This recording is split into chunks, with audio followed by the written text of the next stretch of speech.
Bonsoir à tous. Merci d'être venus malgré Frima. Mesdames et messieurs les parlementaires, monsieur le député, je salue. Mesdames et messieurs les conseillers généraux, mesdames et messieurs les représentants des autorités civiles, militaires, religieuses, mesdames et messieurs les élus, mesdames, messieurs, chères Saint-Briciennes, chers Saint-Briciens, chers amis. C'est avec joie que je vous retrouve ce soir, toujours un peu moins nombreux, pour célébrer la nouvelle année 2019. Cette année 2019 a une saveur un peu particulière pour moi, car il est possible que je vous adresse mes vœux en tant que maire pour la dernière fois, mais sait-on jamais. Ça, c'est pour suspense. Hein. Mais pour l'instant, je tiens à vous adresser mes vœux les plus chers et vous remercier de votre présence. Je tiens à remercier également les musiciens et le directeur du conservatoire pour la prestation qu'ils nous ont offert, comme à chaque fois, toujours aussi agréable. Merci les musiciens.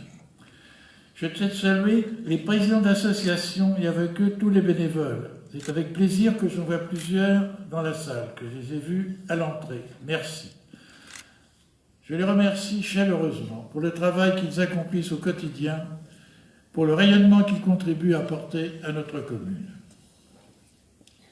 C'est en 2004 que mon équipe municipale et moi-même avons décidé d'organiser une journée exclusivement dédiée à toutes ces personnes qui œuvrent chaque jour pour le bien-être de chacun, donc vos bénévoles. Un plaisir de les mettre à l'honneur, mais également de les féliciter. Je sais que parmi vous se comptent nombreux ce soir, les directeurs d'entreprise, les commerçants, les entrepreneurs, les artisans, les agriculteurs et les industriels installés à Saint-Brice et qui me font l'honneur d'être présents. Je vous souhaite bien sûr de tout cœur de prospérer et de vous plaire sur nos différentes zones d'activité. Vous êtes nombreux à vous être installés à Saint-Brice. Je cite Natureo, Babou, Pizza Hut, Stocomanie, Le Loft, Tom & Co, Steakhouse, Supermarché G20, César Pizzeria, Rétiphone et bientôt Lidl. La plupart sur nos zones commerciales, mais également dans notre centre-ville. C'est donc au cœur de ce centre-ville que s'élève la propriété de la Fondation Saint-Joseph, autrefois affectée en maison de convalescence, espace important de notre patrimoine dont nous avons fait l'acquisition il y a quelques années. Certains d'entre vous l'ont connu et nous allons lui redonner vie et activité. Car c'est dans cette demeure ancienne, d'un cachet incontestable, que nous allons rénover, qu'une nouvelle mairie va voir le jour. Je suis certain que nos services municipaux auront plaisir à travailler en son sein et sauront apprécier toutes les valeurs de ce lieu. Alors pourquoi ne pas rester dans notre bâtiment municipal actuel, que tout le monde connaît si bien? Car c'est en effet devenu une bâtisse très mal isolée, une vraie passoire thermique, constituée de matériaux vieillissants et difficilement accessible aux personnes handicapées. La mairie que nous connaissons vit en ce jour ces dernières années dans ses fonctions. Eh oui. Par ailleurs, l'accueil du public a d'ores et déjà été dirigé vers une autre structure, notre guichet unique. Inauguré en novembre 2017, situé au cœur de notre commune, d'une superficie de 153 m², parfaitement adapté aux normes PMR, personnes à mobilité réduite, cette belle structure a très vite été adoptée et assure un service public de qualité. Ce guichet unique a été tout spécialement conçu pour répondre à la demande numérique toujours plus croissante, faciliter la réception des personnes, réunir les demandes et toutes les démarches administratives. Nous devons nous adapter de façon permanente et judicieuse, tourner vers l'avenir et bien évidemment vers le progrès et les nouvelles technologies. Je tiens à préciser que nous pouvons à nouveau délivrer les cartes d'identité et les passeports. Et je remercie notre député Da Silva, ici présent ce soir, pour son appui. Merci. Car c'est un service essentiel de proximité à assurer auquel je suis très attaché et les Saint-Briciens également.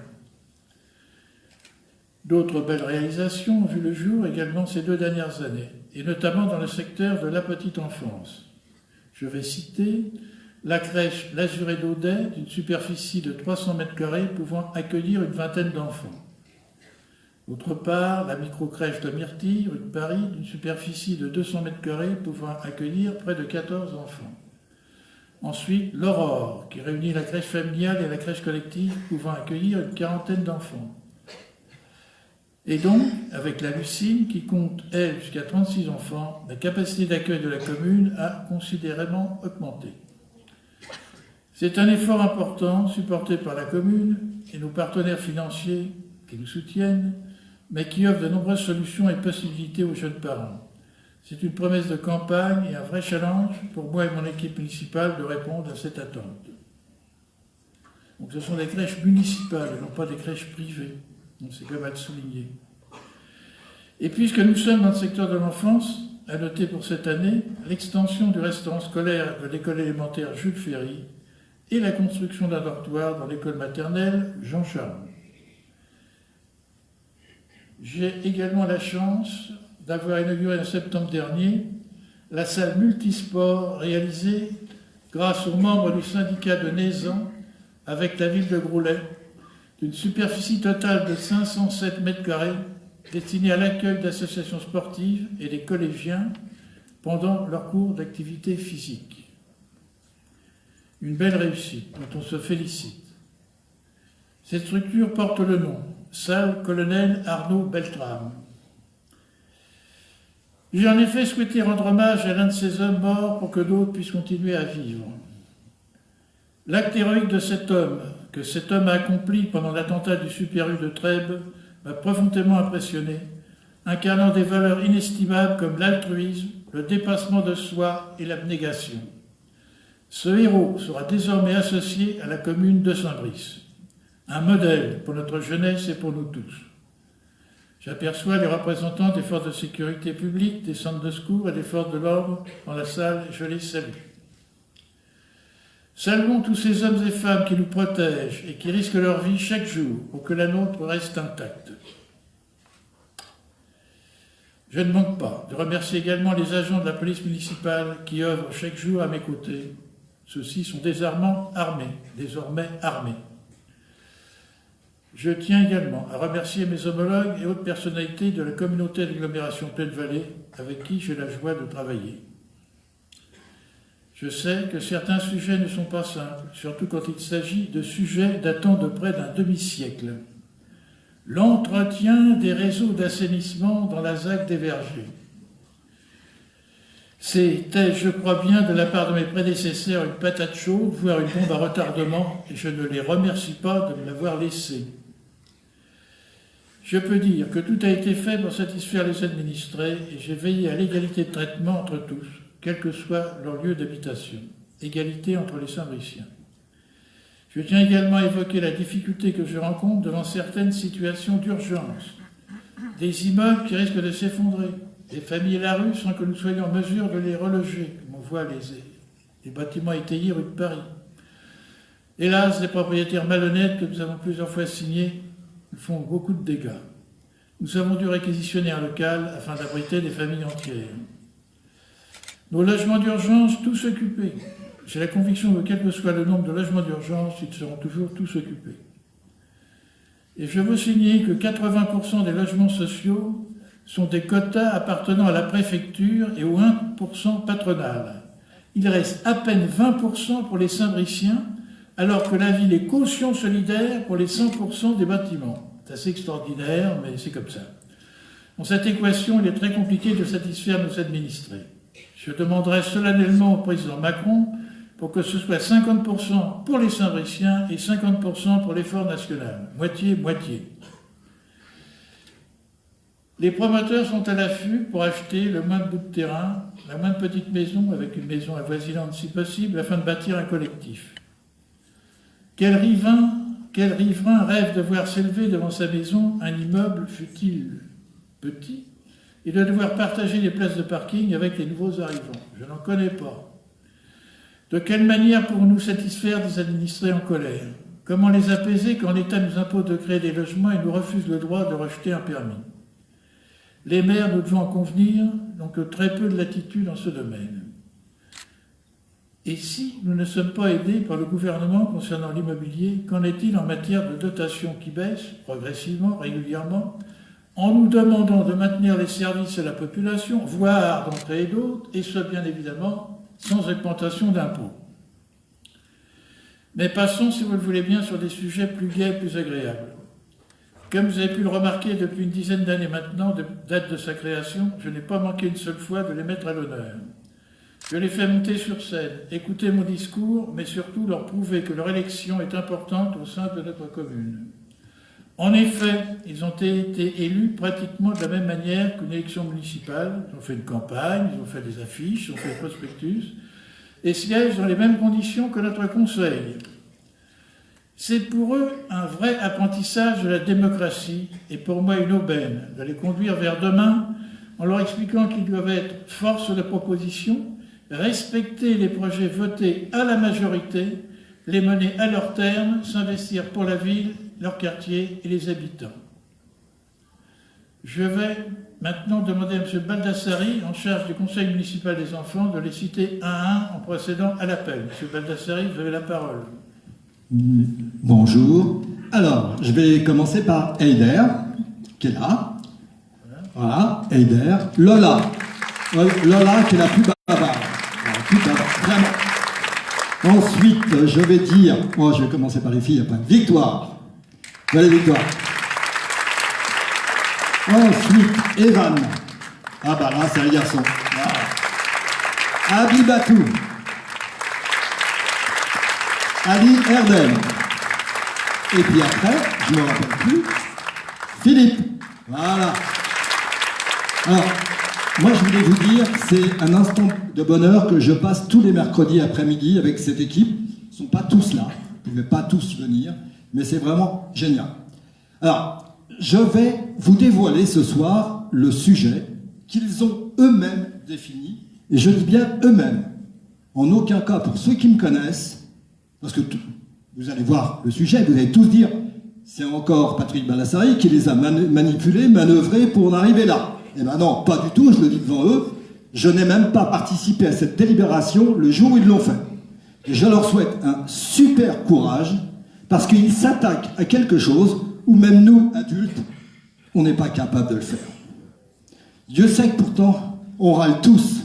Après toutes les voitures qui sont devant les écoles tous les jours, qui provoquent des embouteillages, eh ben, eux, ils ont décidé que pour la santé de tous, parce que c'est le sujet qu'ils avaient choisi, eh ben, ils vont tout simplement faire campagne pour demander aux enfants de toutes les écoles primaires de décider leurs parents à venir à pied.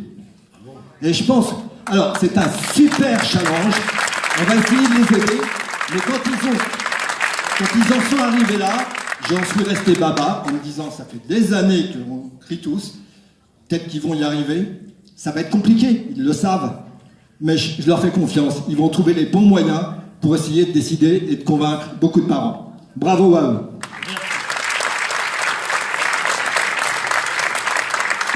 Merci Patrick Baldassari. Les enfants, je vous félicite. Vous avez un beau projet et donc je compte sur vous pour faire aboutir. Mais c'est pas facile.